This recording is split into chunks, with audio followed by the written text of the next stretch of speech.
Hi everyone, Abdel here. Welcome to another video here on the channel. Today we'll be speaking about top 5 mistakes new coaches make and how you can avoid them. So these are the most underrated mistakes I've seen when working with coaches, specifically new and upcoming coaches. So we're gonna talk about different mistakes ranging from they're not really that let's say connected, but they do impact the experience you have when you start a new coaching business. So stick to the end to learn more about these mistakes and how you can avoid them. The first mistake we're going to see is forgetting they are new. All right. So being new means that most of the things will take time to produce the desired results, even if you've been doing what you do for a long time. So be ready to like for a long ride, and you always should shoot for the long term with whatever strategy you do. All right. There are strategies that are great for short term, but the goal is always a long term. So most coaches forget that when you're starting out, you are in the testing phase. You should not become attached to any idea, offer, or process unless it's proven to work for you. Meaning that you already tried the process before and it has produced results. This is the only reason why you should be sticking to a process. And it doesn't make sense if you really want to try something or you defend an idea or process although you haven't really had any success for it. So you should always be open, right? Say, also, being knowledgeable about an industry doesn't necessarily translate into sales. You're diving into a new business model, and people need to see the value in it. This is mostly related to how you should market your offer, all right? And sometimes you think when speaking to a marketer, they give you a certain point of view, and you think that this might not work, all right? But in the industry doesn't really dismiss the fact that you might not be the best at framing, what you do for people in order to make sales. So that is another skill that you have to learn. Make decisions that make the most sense business wise, right? If you need cash flow, go high ticket. If you need brand awareness, do list building campaigns. This is very, very true. So you should identify really what is the number one thing that you would achieve in the next 3 to 6 months. If you want to start a coaching business and you need cash flow because this is like something that you are putting everything into and you very much wish if you could be living off of this business for the next 3 to 6 months. So the best thing to do is go high ticket. All right.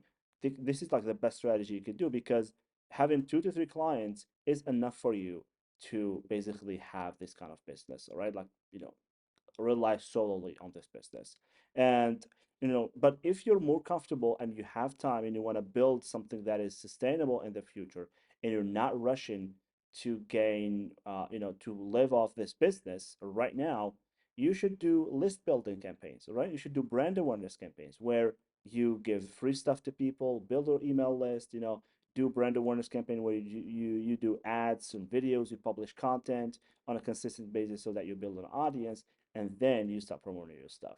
So always choose wisely or always choose according to what is urgent in your life, right? The last thing we're going to see is be ready to pivot at any given moment. Being flexible when starting out is a great way to find your winning formula. So, as I said, you are in the testing phase, so you should not really, either be over analytic or very dismissive to processes. So try one thing at a time. If it doesn't work, try another thing, but one step at a time. Be open to change, and you should understand that if something doesn't really work out, it's not that your business doesn't it's not working, it's just that the offer and the framing might not work. So just try a bunch of different things. The second common mistake or underrated mistake I see with new coaches is building complex systems. All right, this is related to the first one, which you know is like forgetting that you are new and that you are not really a fit for these complex systems. All right, so choosing to build a complex system process or complex sales process, even if you can afford that process, is a sure way to lose capital as a new coach. Right, examples of complex systems include webinars, low ticket offers, challenges, book funnels, and any process that has more than two steps, meaning that people learn about your program and then they decide to take an action. All right, you should not really make those long processes that require a lot of moving parts, many email sequences, a lot of scenarios that require you to hire an expert that will charge you a lot of money, but also it would be too complicated if the system or the offer does not work. You have to change everything from the ground up. So make things easier for you. And as I said, the above are for like the above system are only for scaling, right? And for validated offers. What I mean by validated offers is basically an offer that has been proven to work. You've gotten results with this offer. Or if you're maybe like doing affiliate, this is something that has already worked for another person, and you're just like copying or copy pasting the same offer and doing it yourself. Um, you know, and so it's like avoid doing these complex systems, and these are mostly like reserved to people who have already an established presence within a certain niche or within a certain market. All right, the only system I personally recommend for new coaches is what we call funnels or application funnels. All right, that get you on the most discovery calls, and this system is geared towards high ticket programs. This is my best system that I always recommend for people. Get yourself an application funnel, right? It's very easy to set up. It's also very easy to edit if the offer does not work. All you have to do is just change a headline, a bunch of content on the page, and that's it. You don't have to change the webinar and change all emails and systems and stuff like that. Going one step at a time is a sure way to always be in control of your progress and prevent overwhelm.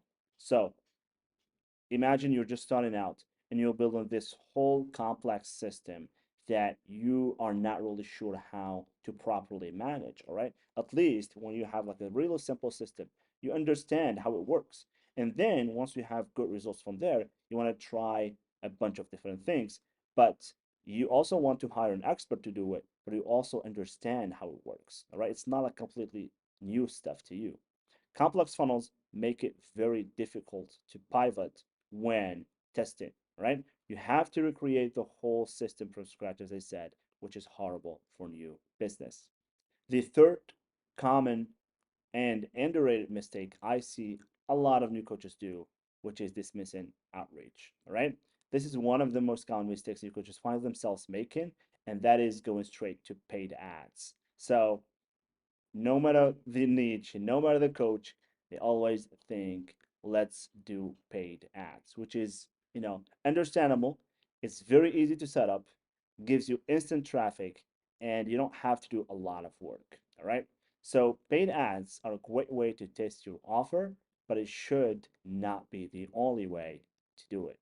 Outreach is a great way to initiate conversations with your target audience, especially if it's easily identifiable. Sorry. So what I mean by easily identifiable, let's say you are a successful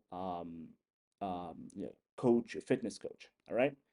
You've been coaching people one on one in gyms for for a decade.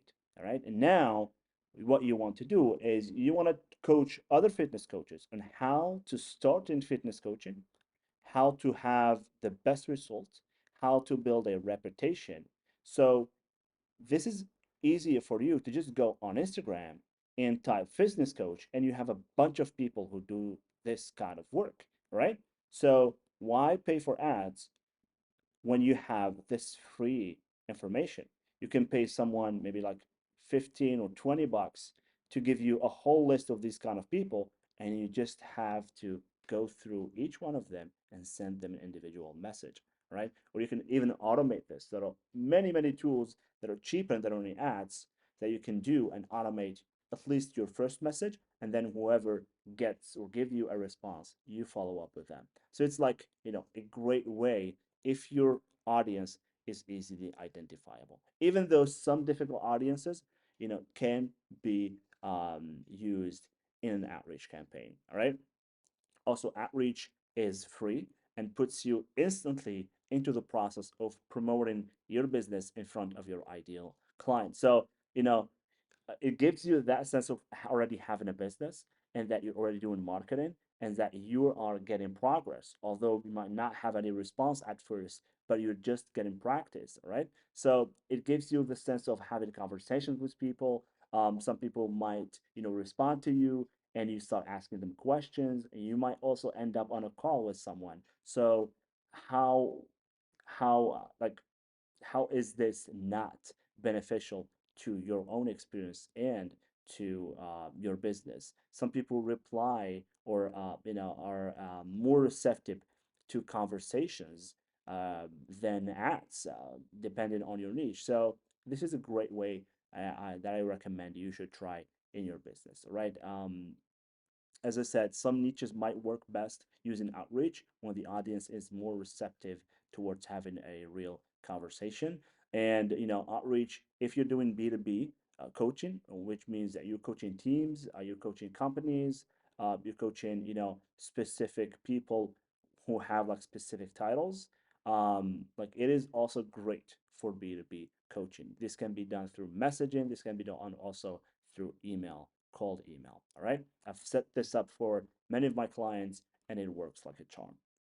The fourth most common or underrated mistake I see new coaches do is being too picky and detailed oriented. I think I've mentioned this before in this video where you are like too restrictive about what you want to do, but also you get stuck into the process of deciding which strategy you go for, which customer avatar you should pick, and stuff like that. So the worst thing you can do for your startup coaching business is being overly picky for everything regarding your niche, your offer, your sales process, and branding, and all of that stuff. This has the disadvantage of making the process even more overwhelming and delay the actual launch of your business, right? So you should always aim to make the process as simple as possible for you. And simplicity with action always beats perfection with no action. This is there's no doubt in this. So perfecting your niche and your message is a long process, and it can take years of work. The more you work with people, the more you identify the ones that, for one, you can provide the best support for, and two, the ones that you actually enjoy helping. The fifth most underrated mistake I see new coaches do is hating on sales. You hear stuff like sales is not for me. I hate selling. I don't feel comfortable selling. It's not ethical to sell. I'm going to tell you the number one activity that is detrimental to the success of your startup coaching business is going to be sales, right? Sales is the lifeblood of everything you do. Without sales, you don't have a business, but a charity organization, right? So it is easier to learn sales when you believe that you are doing people a favor, a huge favor, uh, by having them or inviting them to join your program. It's just a simple invite. So whoever is a good fit for your business gets the invite. Whoever is not a good fit for your business doesn't get an invite. That's easy, all right? You can't run a business if you don't know how to make it succeed. So, at least in the first stages of your business, so that you know what to look for when hiring a professional, right? Learning sales can be easier when you focus on having as many discovery calls as possible. Without you knowing it,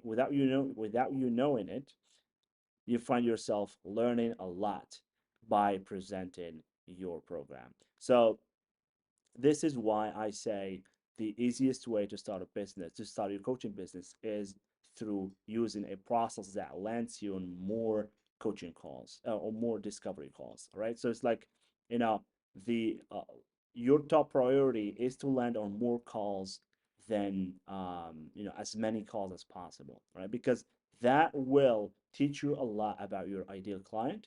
That will teach you a lot about the problems they're facing, the hopes they have, no matter uh, the amount of uh, you know analyzing and study and research you do can match the information that you get from a real conversation with your ideal client, right? So when you present your program, like you're gonna have feedback on how they react to your pitch, how you can frame your offer, and the more you talk about your business, the more you learn about sales, and you're gonna see your mistakes, and you're gonna pivot a little bit and change a little bit of your script and how you do it, and you're gonna have more results selling your own program. Once you have some results on yourself and you want to optimize the process, you can obviously have a professional um,